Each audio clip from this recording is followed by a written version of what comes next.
Sejam bem-vindos ao princípio de atendimento às emergências, primeiro ciclo, PAI 1. Meu nome é Davi Feres, eu sou responsável pelo curso. Hoje vamos começar falando sobre suporte básico de vida.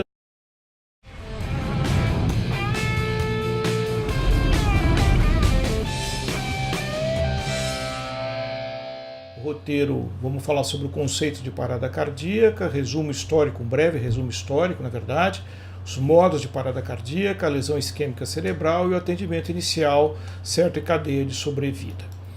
Bom, neste vídeo nós vamos ver aqui um jogador, certo, italiano, que sofre uma parada cardíaca em pleno jogo, e na sequência um outro jogador também da Hungria, certo, sofrendo uma parada cardíaca também. E a inadequação do tratamento, né, desses atletas. Aqui, né? Demora no diagnóstico, demora no atendimento e certamente uma parada cardíaca fatal. Ninguém massageando, uma confusão que normalmente acontece quando, na presença de um episódio tão drástico como esse. Esse é um outro jogador, aqui observe-se o gasping, né, a tentativa, movimentos respiratórios inefetivos, paciente parado, ninguém massageando, ninguém fazendo o diagnóstico precoce. Mais uma confusão instalada e o jogador, infelizmente, demorando para ser submetido à reanimação. O que fazer, né? Então, é este o objetivo, né, do nosso aprendizado dentro dessas situações emergenciais, como proceder de uma forma eficaz e que possa melhorar a sobrevida desses pacientes. Então, inicialmente, né, o conceito de parada cardíaca, a gente usa esse conceito já antigo, de 1963, de Milstein, porque ele divide muito bem os indivíduos que têm uma parada cardíaca daqueles que simplesmente morrem, né? Então, parada cardíaca para Milstein se caracterizava por uma cessação súbita, né? Então é um processo inesperado da circulação, ou seja, da efetividade do nosso coração em bombear esse sangue para frente. Então, uma cessação súbita inesperada da atividade mecânica do coração. Indivíduo com expectativa de restauração dessa função cardiopulmonar, ou seja, com indivíduo com expectativa de retornar às suas atividades, principalmente cerebrais.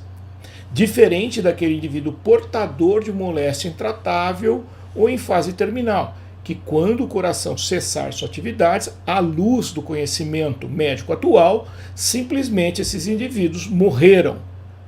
Bom, a primeira reanimação descrita com sucesso, né, do ponto de vista histórico, que a gente encontra, é na própria Bíblia, né? Em Reis 2, o profeta Eliseu reanima o filho da mulher sunamita, onde está escrito que ele colocou o seu corpo sobre o corpo da criança, a sua boca sobre a boca da criança e, consequentemente a isso, o corpo da criança se aqueceu, mostrando então a primeira descrição de uma reanimação realizada com sucesso. Porém, durante a evolução da medicina, né, muitos métodos foram utilizados, principalmente em vítimas de afogamento na Idade Média, métodos esses não estudados, baseados em estudos certamente de pouca eficácia. Então nós temos aqui a colocação de brasa quente no abdômen da vítima, a rolagem sobre um barril, o trote da vítima sobre um cavalo, todos eles objetivando, né, a fazer um movimento respiratório nessas vítimas de afogamento, que era um problema importante, né, que era muito preocupante na Idade Média. O marco da reanimação moderna, entretanto, começa na Johns Hopkins através de três estudiosos, né, do assunto, né?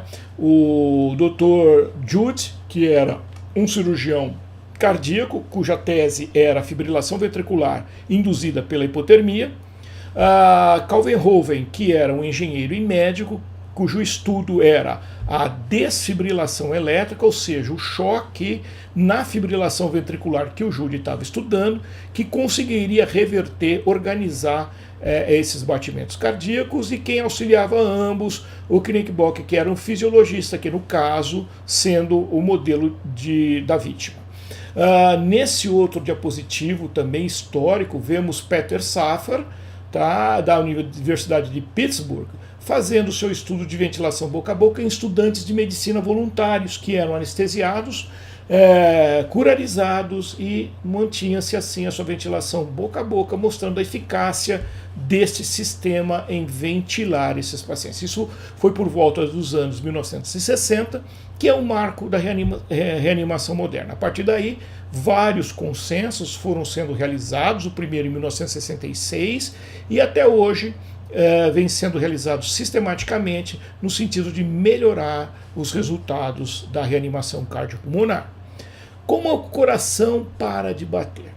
Não existe um único modo que o nosso coração simplesmente para a sua atividade de bomba aspirante premente, ou seja, impulsionando o sangue para as artérias e aspirando o sangue das veias, levando oxigênio e nutrientes para nossas células periféricas. Bom, o coração para de funcionar de vários modos. Nós estamos vendo aqui basicamente dois modos importantes. Um, no qual o coração ele tem atividade elétrica e ele tem atividade cardíaca, como na fibrilação ventricular e taquicardia ventricular sem pulso, porém ela é desorganizada. O coração não é capaz dessa atividade elétrica e mecânica a realizar a sua função de bomba.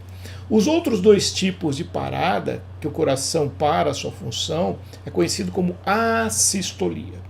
Nesta situação, o coração não tem atividade elétrica, o coração não tem atividade mecânica nenhuma. E, finalmente, o último tipo é a atividade elétrica sem pulso, na qual o coração tem atividade elétrica, como o nome já diz, porém, ela não gera atividade mecânica e, portanto, não gera pulso periférico. Neste caso, é chamada atividade elétrica sem pulso. São os modos, então, que o coração para.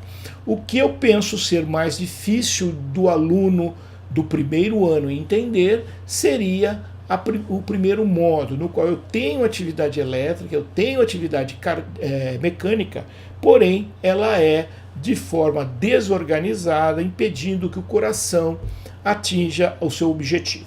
Vamos ver então um vídeo que demonstra isso de forma talvez um pouco mais didática, para a gente entender. Esse é um vídeo tirado do YouTube, portanto vocês podem pegar tranquilamente.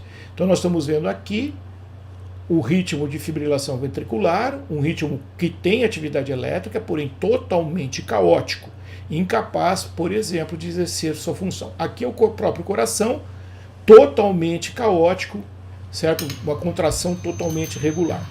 Sofreu um choque, a desfibrilação, que reorganizou o seu batimento.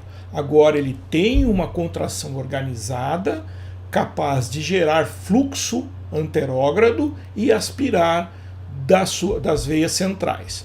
E já observamos no eletrocardiograma um ritmo já organizado PQRS-T, certo? Que caracteriza então um ritmo elétrico organizado desse tipo de parada.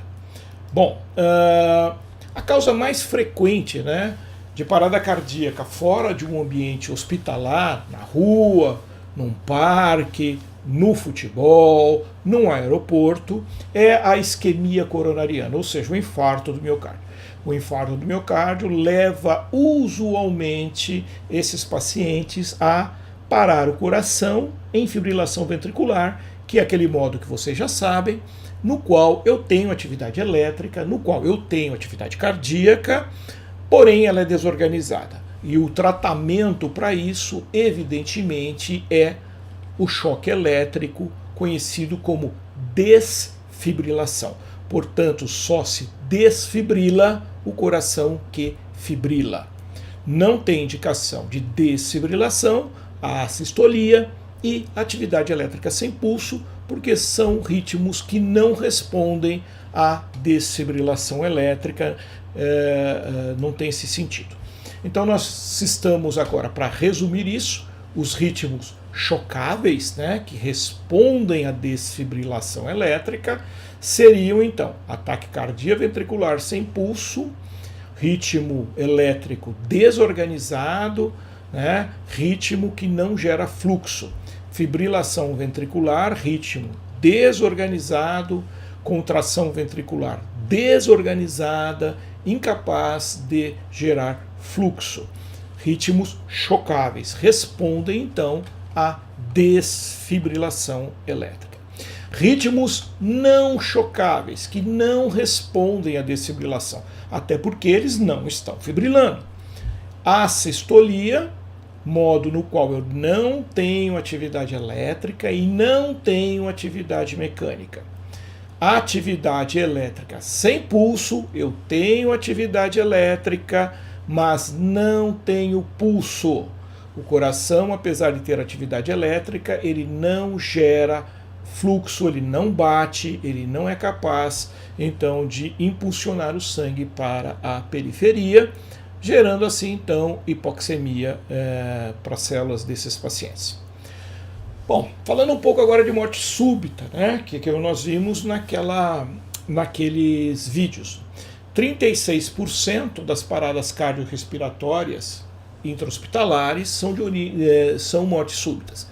Porém, 64% são extra-hospitalares. Portanto, a maioria das mortes súbitas são no sistema extra-hospitalar, ou seja, pacientes que estão no aeroporto, que estão no estádio de futebol, que estão num parque correndo, sofrem então a isquemia coronariana, fibrilam e sofrem parada cardíaca. A sobrevida desses pacientes, 18% da parada intra-hospitalar, muito melhor do que a extra-hospitalar. Mas por que isso, né? Porque normalmente a população não sabe reanimar de forma adequada, o que gera um resultado pior do que da parada cardiorrespiratória dentro de um hospital. A recuperação funcional, independentemente se é intra ou extra-hospitalar, vai depender do diagnóstico precoce, do início dessa reanimação de forma precoce e de uma massagem cardíaca eficaz, de qualidade. A recuperação funcional, 3 a 8%, somente consegue evoluir neurologicamente, digamos, de forma aceitável, ou seja, funcionalmente aceitável. Portanto, né, existe algo de errado, provavelmente, nessa situação, né? São os resultados neurológicos extremamente ruins, né, que nós não gostaríamos. Então, por que esses resultados são tão ruins? Isso deve-se ao cérebro, que é dependente do fluxo de energia e altamente metabólico. Então, toda vez que o fluxo é interrompido, ele precisando de um alto metabolismo, então veja aqui, o fluxo sanguíneo cerebral é extremamente elevado, 50 ml para cada 100 gramas de tecido cerebral por minuto. Portanto, ele precisa estar constantemente recebendo sangue com oxigênio, com glicose, para este cérebro continuar a sua função. Uma vez interrompido pela parada cardíaca, ele passa imediatamente a entrar em sofrimento e, consequentemente, a sua lesão se torna, durante um período, se não for feita a reanimação precoce, irreversível essa lesão cerebral.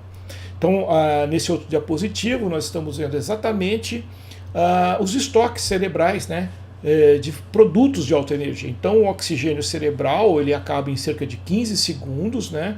A glicose cerca de 240 segundos e o ATP cerca de 6 minutos, 360 segundos.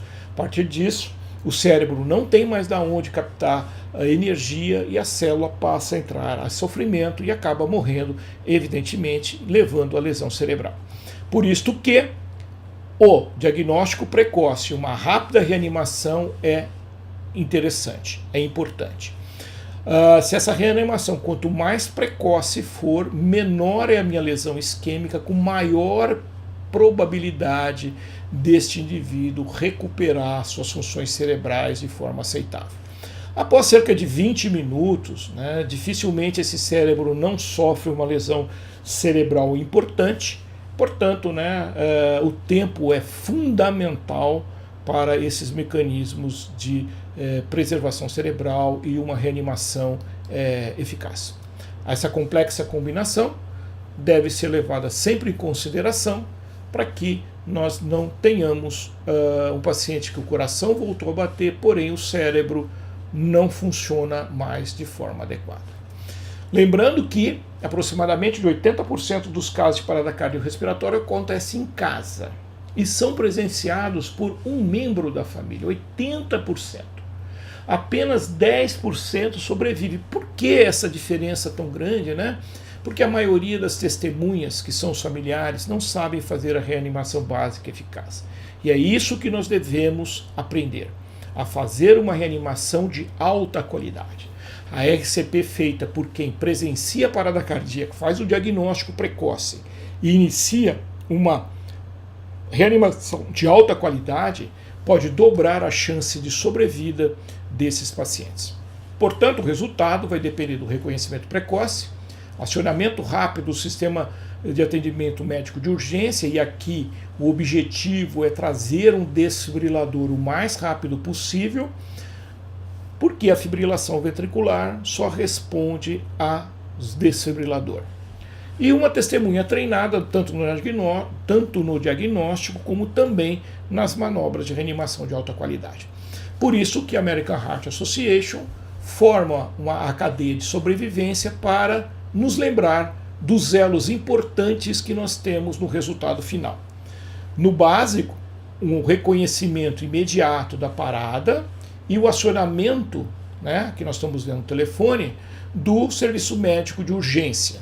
Qual o objetivo do acionamento rápido? Para que traga o mais rápido possível um desfibrilador elétrico, levando em consideração que na parada cardíaca extra-hospitalar a causa mais comum é a fibrilação ventricular, o modo mais comum, dizendo, né, da parada cardíaca é a fibrilação ventricular, como causa da isquemia coronariana.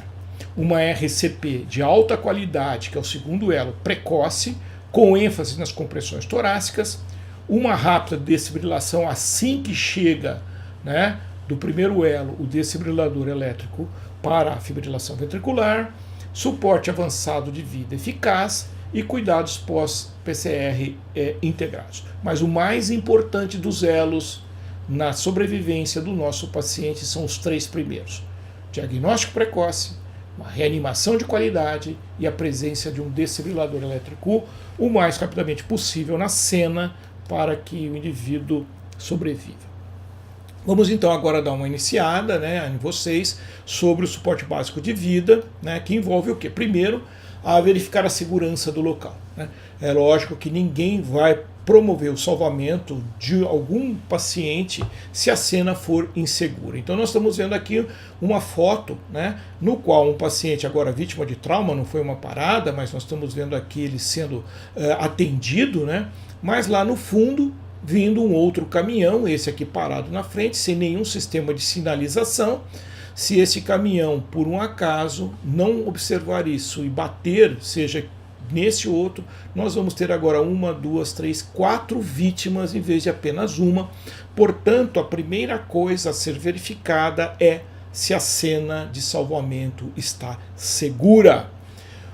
Se a vítima não responder e não respirar ou apresentar respiração anormal, que a gente chama de gasping, que a gente observou naquele vídeo anteriormente, o socorrista atendente deve presumir que a vítima esteja sofrendo de uma PCR e iniciar as manobras de reanimação desses pacientes. Então, vítima inconsciente, não responde ao ser chamada, não saia do lado da vítima e chame o serviço médico de urgência pelo celular, e na ausência do celular, peça para alguém fazê-lo ou alguém chamar alguém que possa fazer essa ligação para o SAMU.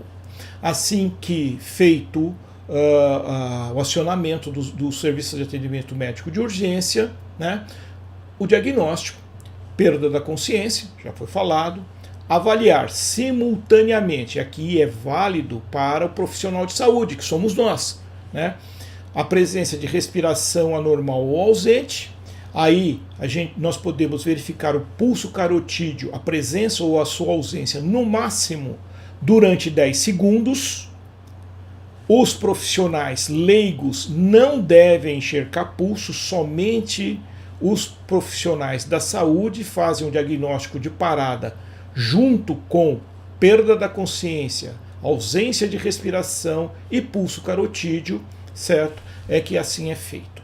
Então, para achar o pulso carotídeo ou numa grande artéria, localiza-se a cartilagem tireoide entre o bordo anterior do esternocleidomastoideu e a traqueia, no nível da cartilagem tireoide, como nós estamos vendo aqui, deve-se sentir o pulso carotídeo. Não mais que 10 segundos, a ausência dele, junto com todos os outros comemorativos, faz o diagnóstico então de PCR, parada cardiorrespiratória, sendo então necessário o início das manobras de reanimação.